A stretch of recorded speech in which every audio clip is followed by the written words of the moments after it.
तो हाँ, हो गया प्रारंभ। आरंभ करूँ? शो हो रहा है ना?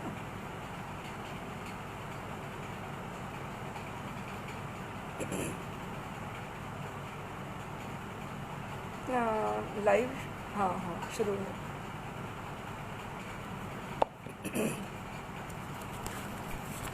ओम अरुण किरण जालै रंजिता अवकाशा विधृजपटिका पुस्तकाभीतिहस्ता इतर करवराढ्या पुल्लकल्हार संस्था निवसतु हृदि बाला नित्य कल्याणशीला। संस्कृत ज्योति ग्रुप के द्वारा आयोजित की गई परम श्रद्धेय आचार्य शिवजी उपाध्याय जी की पुण्य स्मृति में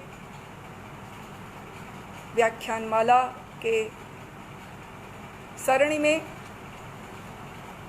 आज के वर्तमान सत्र में ऑनलाइन उपस्थित सभी सुधी वृंद का मैं सादर यथोचित अभिवादन करती हूँ।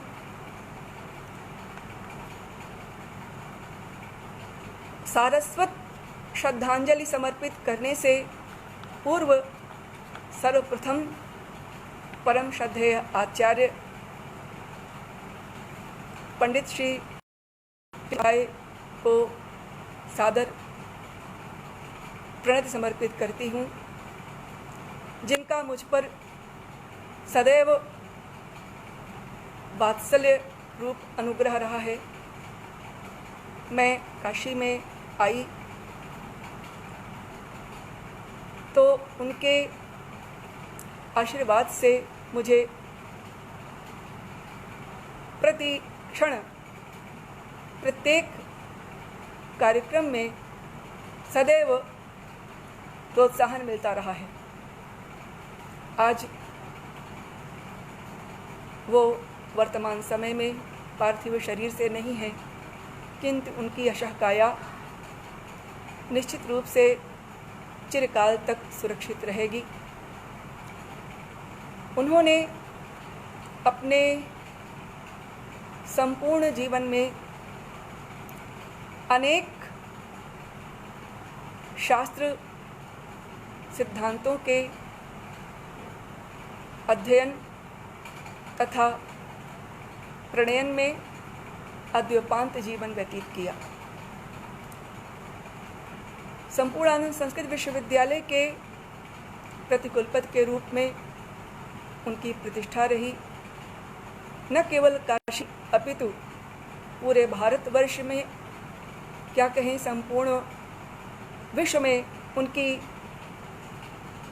विद्वत पताका लहराती रही है। अनेक अलंकरणों से, उपाधियों से, पुरस्कारों से सभाजित होने वाले ऐसे श्रेष्ठ आचार्य निश्चित रूप से संस्कृत के समुपासकों के लिए सदैव प्रेरणास्रोत रहेंगे। आज इस सत्र में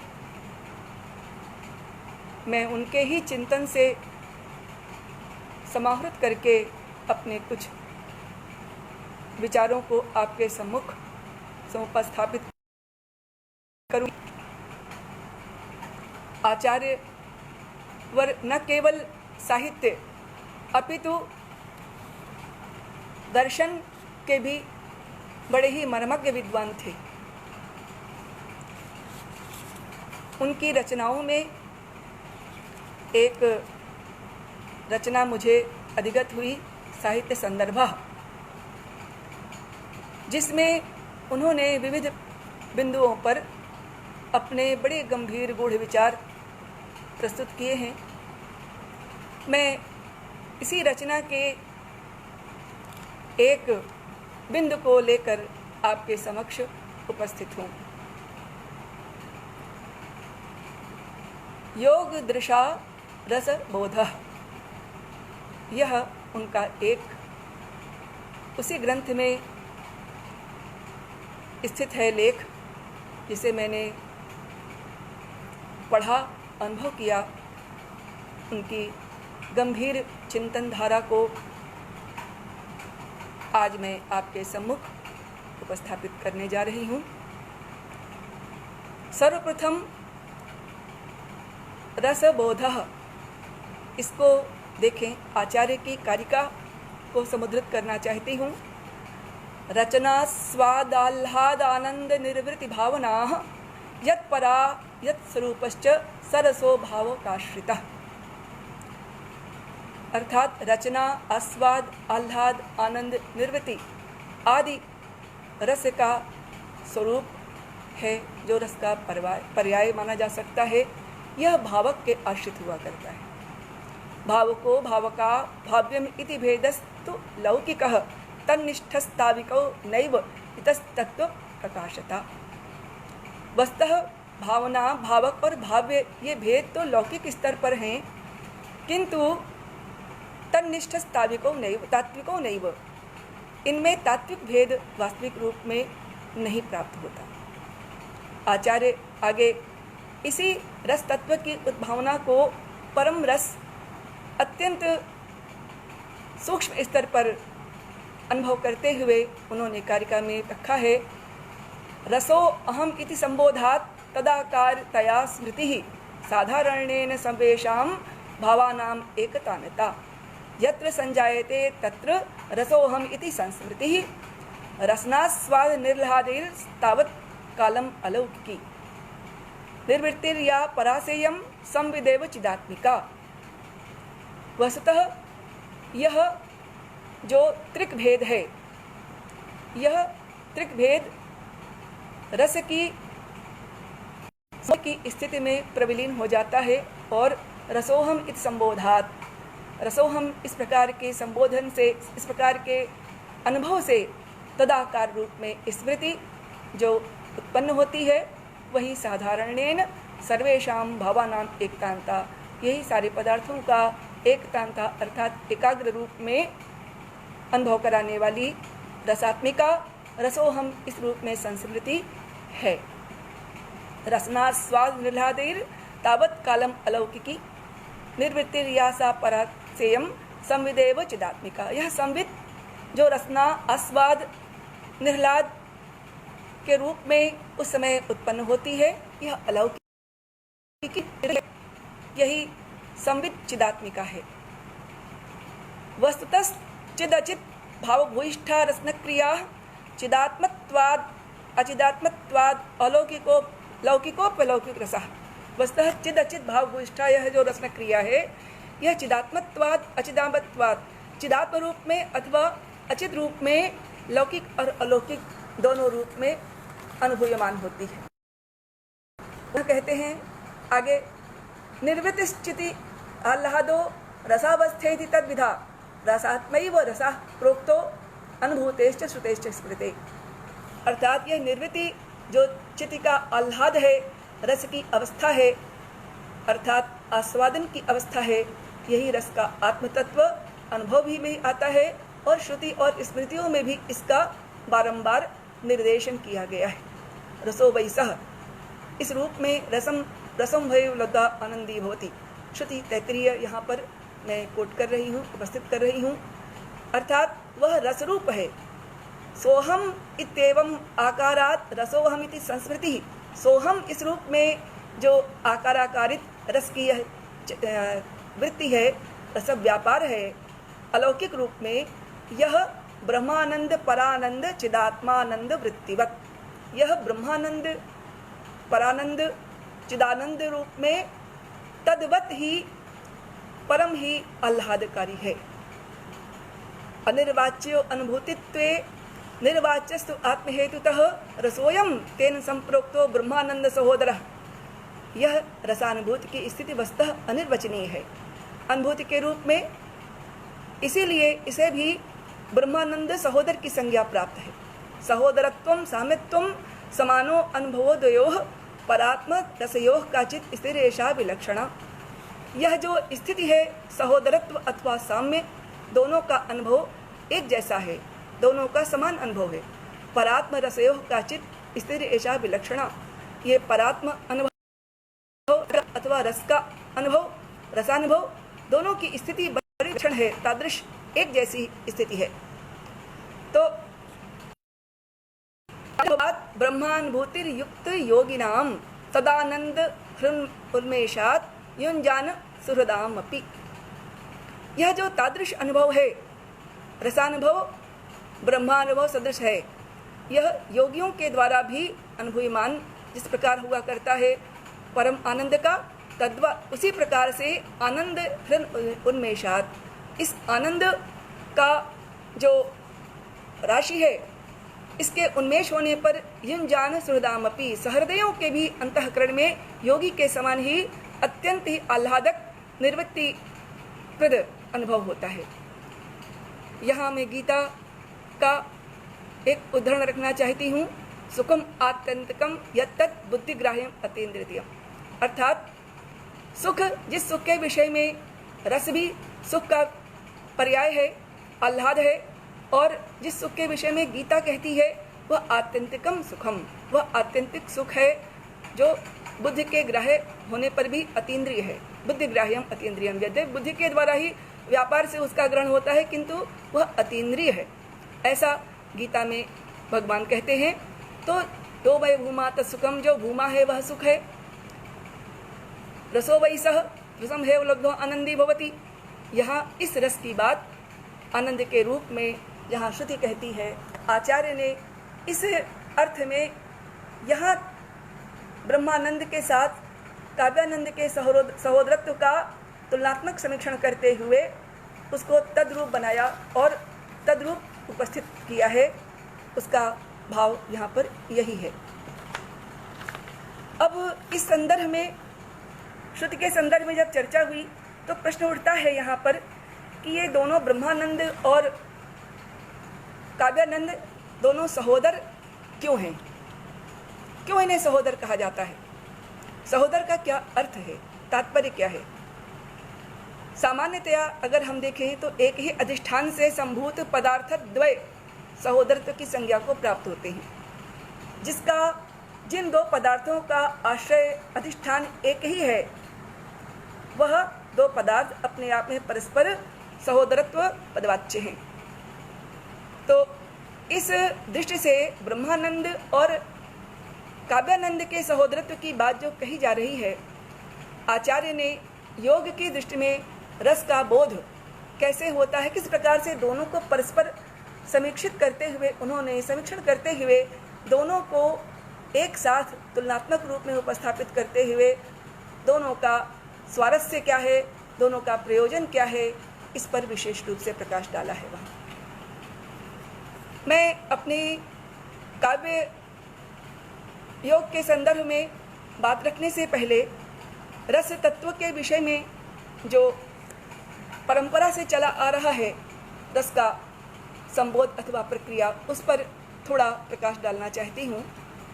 संक्षेप में, नाट्यशास्त्र में रस के लिए अष्टौ रसाः कहा, पुनः विभावानुभाव व्यभिचारी संयोगाद रस निष्पत्ति, ऐसा कहते हुए 6ठ अध्याय में नाट्यशास्त्र में रस को पदार्थ के रूप में निरूपित किया गया, पदार्थ माना गया, जो काव्यार्थत्वेन संश्लिष्ट है अपने आप में।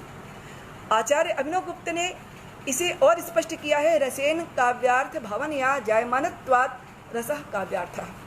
रस काव्यार्थ है, जो काव्यार्थ भावना से उत्पन्न होने के कारण यह रस ही अपने आप में काव्यार्थ रूप में है। पुनः आगे कहते हैं वो, काव्यार्थान भावयन्ति इति तत्काव्यार्थो रसः तस्माद् आस्वाद्यत्वात् पदार्थो काव्यार्थो वा रसः, अर्थात यह पदार्थ ही काव्यार्थ है, यही रस है। इसी प्रसंग में एक शंका उठती है, आस्वादो रसः आस्वाद्यो वा, इसका निराकरण आस्वादो रसः एवं कहते हुए किया जाता है, क्योंकि रस को आस्वाद्य मानने पर निष्ठत्व अनिष्ठत्व आदि रूप अनुभव विरुद्ध की स्थिति प्रसक्त हो जाएगी, जो जबकि सर्वानुभव सिद्ध होता है कि रस व्यक्तिनिष्ठ है। आचार्य विश्वनाथ जी ने तो रस आस्वादिते कहते हुए ओदनम पचदिति वद औपचारिक रूप से रसात्मक अनुभूति को बताया है यहाँ पर। किंतु रसानुभव यह अपने आप में कैसा है तो कहते साक्षात्कारात्मक है।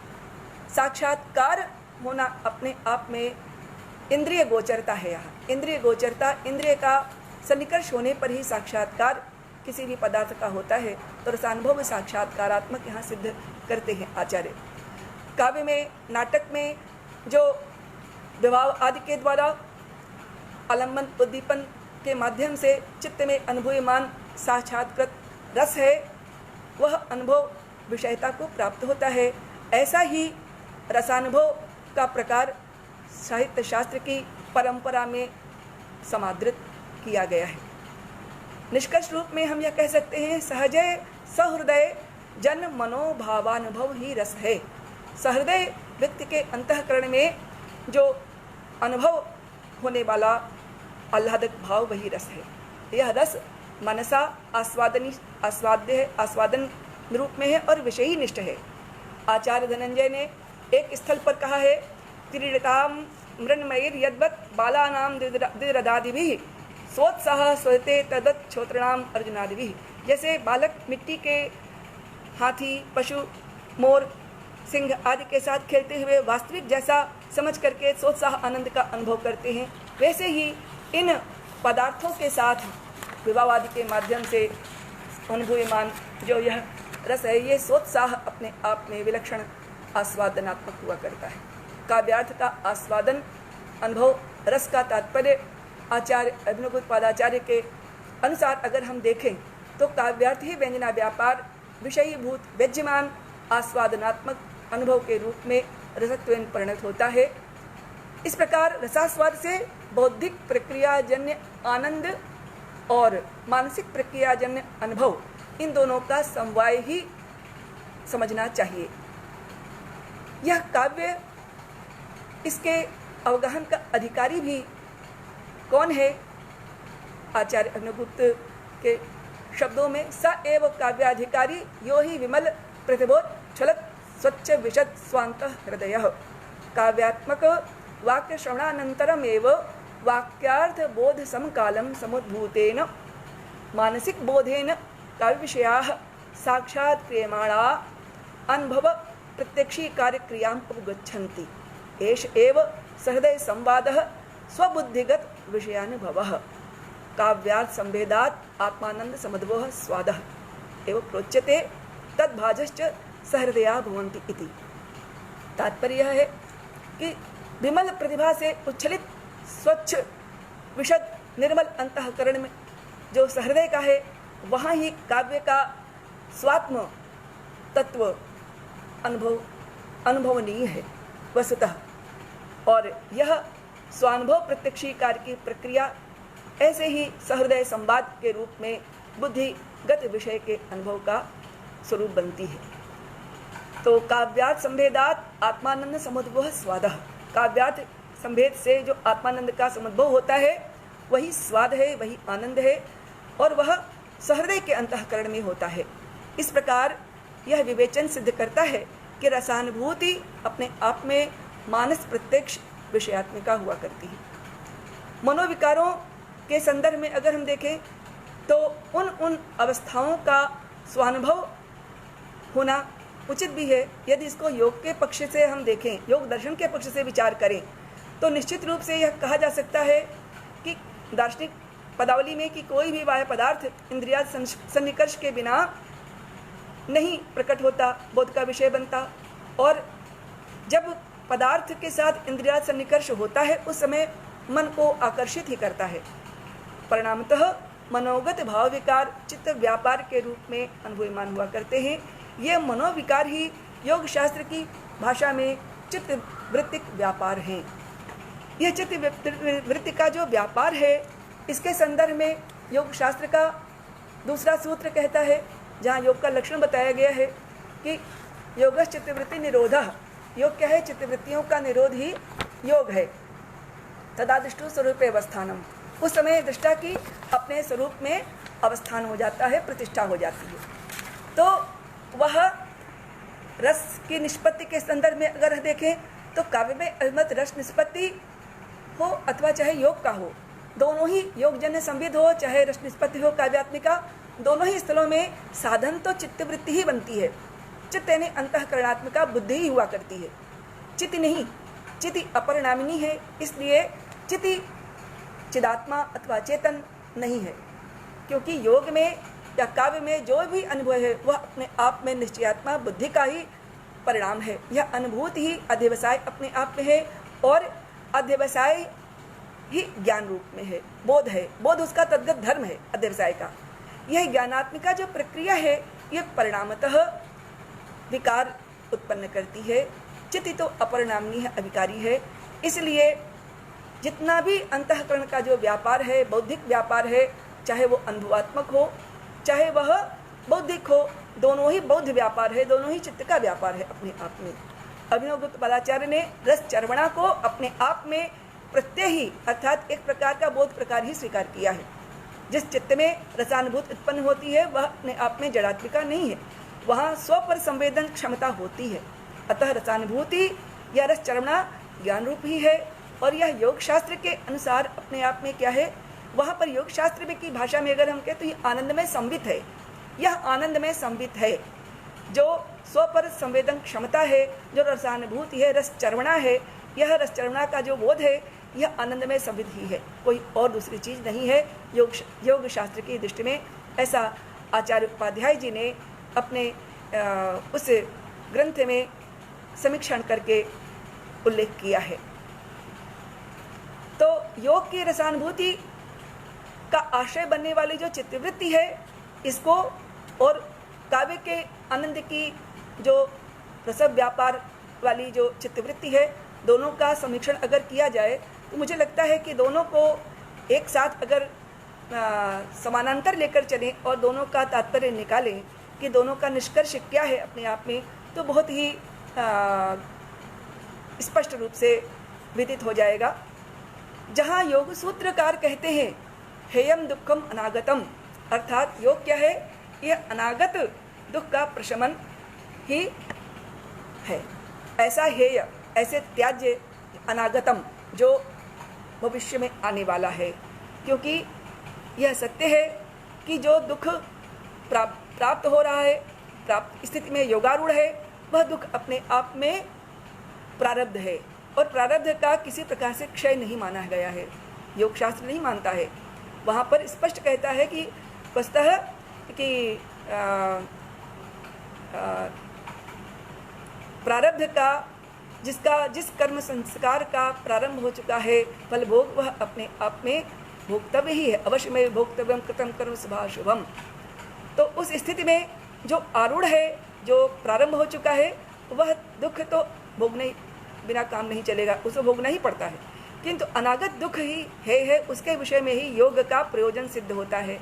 अर्थात योग शास्त्र अपने आप में अनागत दुख को प्रशमन के लिए प्रस्तुत है।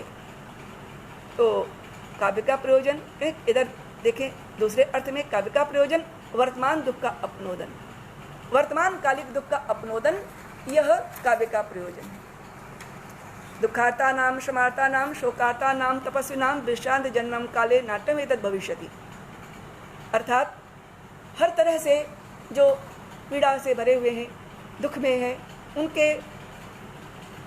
उनके दुख का, उनके शोक का अपनोदन करना ही यह काव्य का प्रयोजन है। यहाँ पर मैं स्पष्ट करना चाहती हूँ, चित्त शब्द के द्वारा अंतःकरण का ही उपलक्षण माना गया है। अंतःकरण का उपलक्षण वाचस्पति मिश्र ने तत्वशार्दिन में स्पष्ट रूप से चित्त शब्देन अंतःकरणं बुद्धिम उपलक्षयति नहीं कूटस्थ नित्या चितिर शक्तिर अपरिणामिनी ज्ञान धर्म भवितुम अर्हति बुद्धिस्तु भवेदिति स्पष्ट कह दिया है वहाँ पर। जो अभी आचार्य ने जिसको अपने संकेत में बताया है, ठीक वही बात योग सूत्रकार की योग दर्शन पर, योग सूत्र पर भाष्य लिखते समय वाचस्पति मिश्र जो स्वतंत्र दार्शनिक रहे हैं, उन्होंने भी स्पष्ट किया है इस चीज़ को। अभिनव गुप्त भी इसी बात को लेकर चलते हैं। मैं दोनों को एक साथ पैरेलल, एक साथ समानांतर लेके आपके सम्मुख रख रही हूँ। रसना च बोध रूपैव किंतु बोधांतरेभ्यो लौकिकेभ्यो विलक्षणैव। यह रसना, ये रसन व्यापार, यह आस्वाद या रसानुभव बोध रूप ही है, किंतु अन्य लौकिक बोधांतर जो हैं, अन्य बोध हैं, उनसे विलक्षण है अपने आप में। उपाया नाम विभावादि नाम लौकिक वैलक्षण्यात्, जो इसके उपाय हैं विभाव आदि, ये लौकिक से भिन्न है अपने आप में। तो तेन विभावादि संयोगाद रसना यतो निष्पद्यते ततस्तथा विधि रसना गोचरा लोकोत्तरो अर्थो रसः। इन विभावादि के संयोग से जो रसना उत्पन्न होती है, जो आह्लाद है, जो रसना व्यापार है, जो आनंद है, वह अपने आप में लोकोत्तर अर्थ है। इसी यही चारुता, यही चमत्कार अर्थात लोकोत्तर रस की उद्भावना यहाँ पर अभिनव भारती में किया है उन्होंने। योग सूत्रकार के दृष्टि में और काव्य शास्त्र के दृष्टि में देखें तो दोनों का एक ही उद्देश्य प्रकट होता है कि वस्तुतः दुख क्या है, वर्तमान में जो भोगारूढ़ है वो तो योग शास्त्र कहता है कि किसी प्रकार से उपेक्ष नहीं है, उसे भोगना ही भोगना है। किंतु जो भोग है, जो भविष्य आने वाला दुख, उसकी निवृत्ति के लिए ही योगियों की प्रवृत्ति आगामी दुख की निवृत्ति के लिए ही है। इसके विपरीत में काव्य का प्रयोजन तात्कालिक दुख की निवृत्ति है। काव्य का इस प्रकार से सुस्पष्ट बनता है यहाँ पर कि योग का प्रयोजन स्थायी रूप से दुख निवृत्ति है और काव्य का प्रयोजन अस्थायी रूप से दुख का प्रशमन है। दुख नाश तो दोनों को भीष्ट है, किंतु दोनों ही स्थलों पर स्थायी और अस्थायी की बात की जा रही है। यही कारण है कि काव्यानंद को ब्रह्मानंद वत कहा गया है, ब्रह्मानंद ही नहीं बताया गया, क्योंकि वहाँ स्थायी रूप से दुख की निवृत्ति नहीं है, अस्थायी रूप से दुख की निवृत्ति हो रही है। इसलिए काव्यानंद ब्रह्मानंद सहोदर है। एक ही चित्त व्यापार से आश्रित होने पर भी, दोनों का प्रयोजन एक होने पर भी, दोनों के जो परिणाम फल है, दोनों अपने आप में स्थायी और अस्थायी रूप में है। स्पष्ट रूप से कहा गया है कि नानाविध व्याधि आदि दुखों से पीड़ित व्यक्ति के लिए काव्य क्षणिक विश्रांतिदायक तो है। यही कारण है कि काव्य को सूक्ष्म रूप में देखा जाए तो वैषयिक आनंद में सूक्ष्म होने के कारण, अत्यंत सूक्ष्म होने के कारण इसे ब्रह्मानंद वत कहने का अभिप्राय प्रकट किया गया है आचार्यों के द्वारा। यहाँ स्पष्ट है कि चित्त की 5 भूमियाँ हैं, हम सभी जानते हैं जो दर्शन के विज्ञ हैं। इन 5 भूमियों में क्षिप्त, मूढ़, विक्षिप्त, एकाग्र और निरुद्ध, इन 5 भूमियों में पूर्व की क्रमिक भूमियाँ यानी क्षिप्त, मूढ़ और विक्षिप्त, ये तीनों तो दैनंदिन जीवन में प्रत्येक के द्वारा अनुभवनीय है। और 3 दशाएं जीव की, जागृत, स्वप्न, सुषुप्ति, और चौथी है तुरीयावस्था। हम स्वप्न की बात नहीं करते क्योंकि जागृत दशा में तो चित्त क्षिप्त भूमि में रहता है, क्षिप्त में रहता, और सुषुप्त की अवस्था में चित्त मूढ़ रूप में रहता है, अर्थात मूढ़ भूमि में न किंचित अवेदुषम, मैं किसी प्रकार कुछ नहीं जान पाया, ऐसा रूप में अनुभव करता है।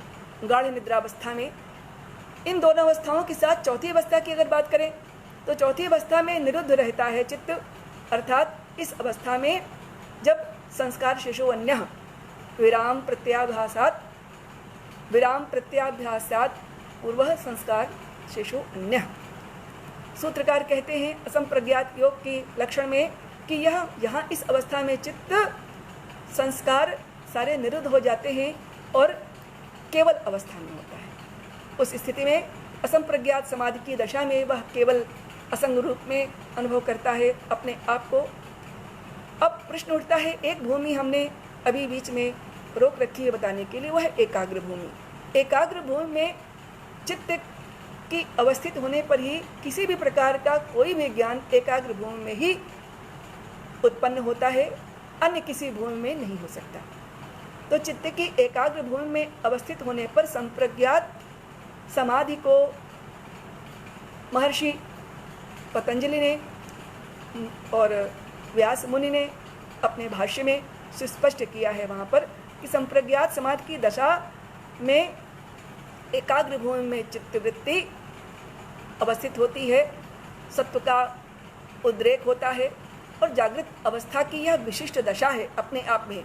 न ये स्वप्न की दशा है, न सुषुप्त की दशा है, अपितु संप्रज्ञात योग की सिद्धि जागृत अवस्था में ही और एक विशेष प्रकार की स्थिति में अवस्थित होने पर है, जिसमें वृत्ति अथवा व्यापार विशेष क्या है?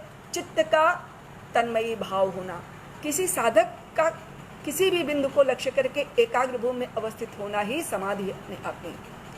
यह समाधि प्रत्येक समाधि योग नहीं है, लेकिन समाधि तो योग है, समाधि योग समाधि ही है। सचित्त सार्वभौम धर्म, वह चित्त का सार्वभौम धर्म है। उसी में बताया है योग सूत्रकार का के बात को स्पष्ट करते हुए भाष्यकार व्यास जी ने कहा है कि चित्त की एकाग्र भूमि में अवस्थित स्थिति में संप्रज्ञात समाधि होती है। संप्रज्ञात और असंप्रज्ञात दोनों का भेद अगर हम देखें तो तात्पर्य रूप में देखा जाए चित्त की समग्र वृत्तियों का निरोध होता है संप्रज्ञात में, जबकि संप्रज्ञात समाधि में सत्व वृत्ति मात्र सत्तात्मक एकाग्र भूमि अवस्थित होती है वहाँ पर। इस प्रकार यह सत्व वृत्ति मात्र सत्तात्मक जो समाधि है संप्रज्ञात समाधि, इसकी व्यास जी ने अपने भाष्य में 4 दशाओं का वर्णन किया है। जो सालंबन है, यह समाधि सभी समाधि है, सालंबन समाधि है, इसमें 4 अवस्थाओं का निरूपण किया है। उन्होंने वर्गीकरण किया है, वितर्कानुगत, विचारानुगत, आनंदानुगत, अस्मितानुगत। वितर्कानुगत क्या है? स्थूल वस्तुआकारिता चित्तवृत्ति, यह वितर्कानुगत स्थिति में है। विचारानुगत क्या है? यह यानी वितर्कानुगत में सूक्ष्म रूप में स्थूल 5 भौतिक पदार्थ हैं, उनका ही तदाकाराकारता चित्तवृत्ति उसका ही बोध करती है।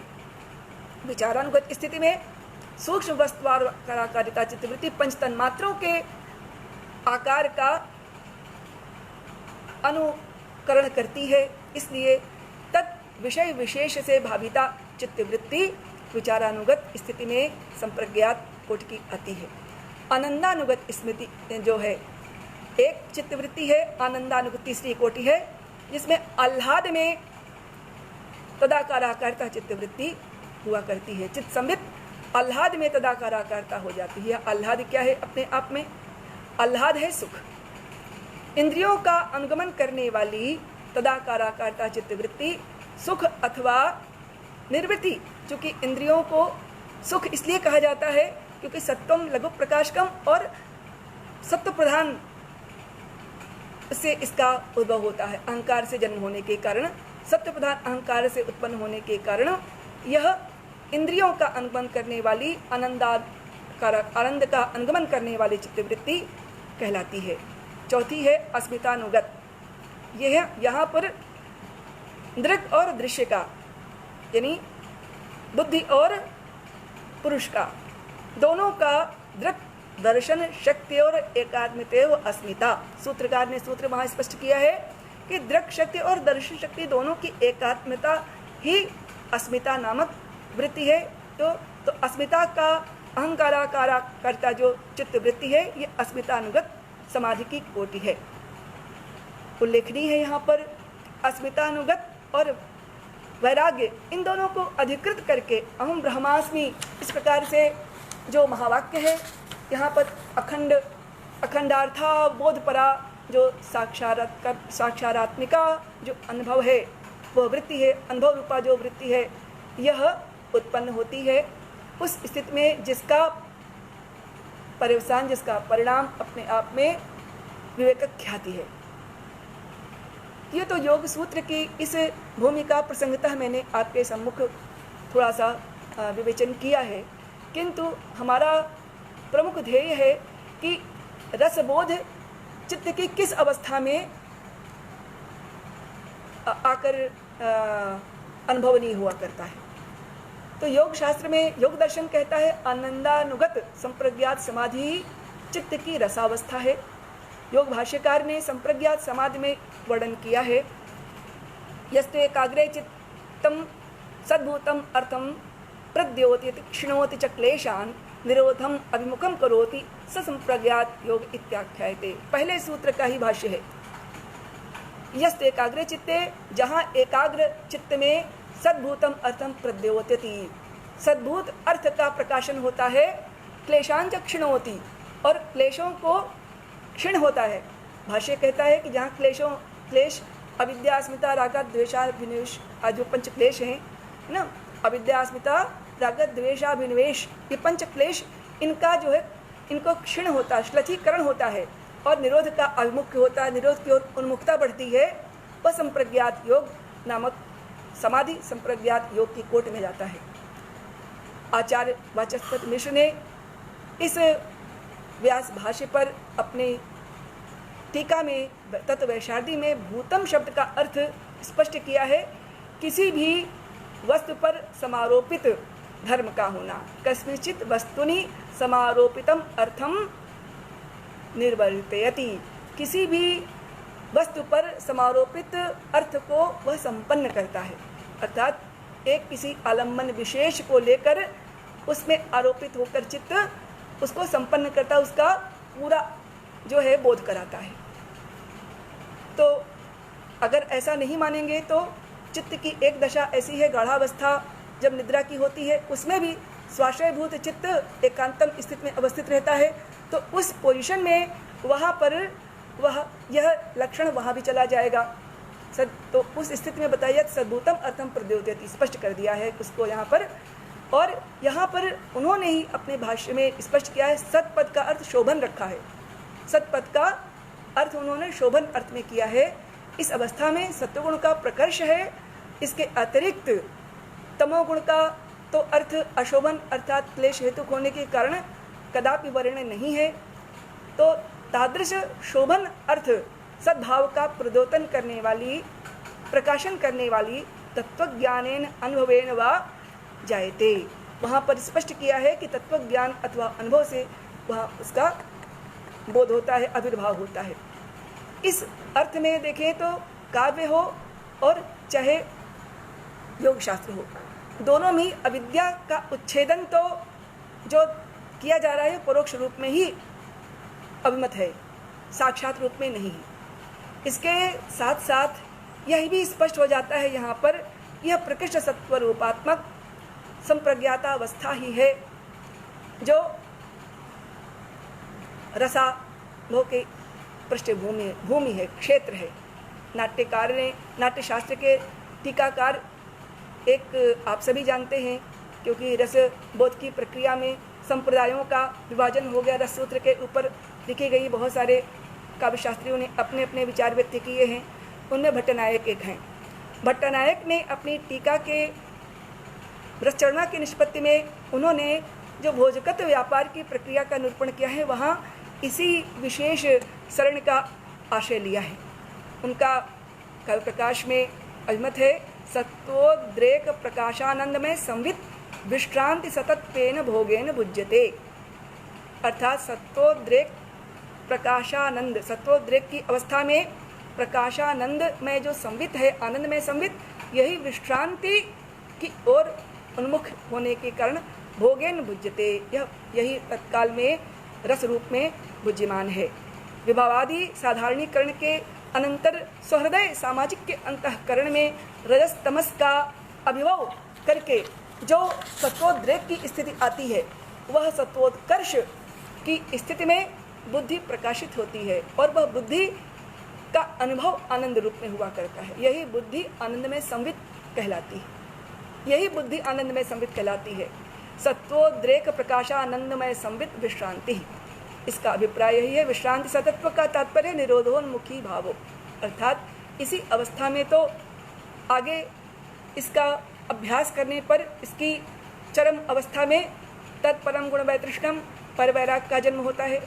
यह अवस्था ऐसी है, तत् ऋतंबरा प्रज्ञा का जन्म होता है, अर्थात यह स्थिति अपने आप में जो है सत्वोद्रेक के चरमोत्कर्ष की स्थिति में आनंदमय अवस्था में जो विश्रांति है, यह परम महत्वपूर्ण है।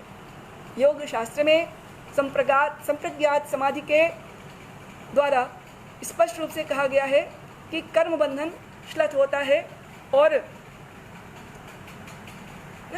भिद्यते हृदय ग्रंथि छिद्यन्ते सर्व संशयाः क्षीयन्ते चास्य कर्माणि तस्मिन् दृष्टे परावरे। उस परावर तत्व का साक्षात्कार होने पर हृदय की ग्रंथि अर्थात अविद्यात्मिका ग्रंथि टूट जाती है और सारे संशय है नहीं है कैसा है इस रूप में जो कुछ भी आपके मन में जिज्ञासा है प्रश्न है उनका एक साथ ही शमन हो जाता है। क्षीयन्ते चास्य कर्माणि तस्मिन् दृष्टे परावरे। उस परावर ब्रह्म का साक्षात्कार होने पर सारे कर्मों का क्षय हो जाता है। तो योग शास्त्र पूर्व जन्मार्जित कर्म संस्कार का श्लथ करके क्षीण करने के बाद ही उसका क्षय बताता है। इस अवस्था में सत्वोद्रेक की इस अवस्था में कर्म संस्कार का शैथिल्य और अनंतर उसका क्षय होता है। किंतु इसी जगह आप देखें अभिनवगुप्त पादाचार्य को इसी प्रसंग में अगर देखें तो उनकी बात को अगर देखें तो साधारणीकरण की दशा में भी स्वपर अवस्था हो, हित अहित प्रेक्षण हो अथवा किसी प्रकार के द्वारा किए गए शत्रु मित्र राग द्वेष आदि के कारण जो बंधन है शत्रु मित्र भाव का, यह बंधन साधारणीकरण की अवस्था में शिथिलीकृत हो जाता है, शिथिल हो जाता है। विगलित वेद्यांतर दशा ममेवेते शत्रुरेवेते ततस्तस्येवेते न ममेवेते न शत्रुरेवेते न ततस्तस्येवेते इति संबंध विशेष स्वीकार परिहार नियमानध्यासायात् साधारणेन प्रीतितेर अभिव्यक्तः। यह वस्तुतः विगलित वेदांतर दशा जो है इसमें किसी भी प्रकार से देखा जाए तो व्यक्ति अपने और पराये के भाव से अलग हटकर शत्रु और मित्र के भाव से अलग हट करके एकमात्र समान रूप से सामाजिकरण की स्थिति में साधारणीकरण की अवस्था में पहुंच करके रस का केवल बोध पाता है। तो यह स्थिति आनंदमय संवित जिसे योग शास्त्र कहता है, विगलित वेदांतर दशा के में रस संबोध की स्थिति भी लगभग वही है जिसे अभिनवगुप्त पादाचार्य कहते हैं चिद विशिष्ट रसास्वाद की यह स्थिति। तो योग शास्त्र में आनंदमय संवित जो एकाग्र भूमि में रस संबोध की स्थिति है, दोनों में वस्तुतः एक जैसा ही भाव है, एक जैसा ही दोनों का स्वरूप दिखाई देता है, ऐसा आचार्य का अभिमत है। मैं अपनी बात को यही पूर्णता देती हूँ और आप सभी को सादर आभार व्यक्त करते हुए कि आपने मुझे अवसर दिया, आयोजकों को और परम श्रद्धेय आचार्य शिवजी उपाध्याय जी को सादर प्रणति निवेदित करते हुए अपनी वाणी को विराम देती हूँ। नमो नमः।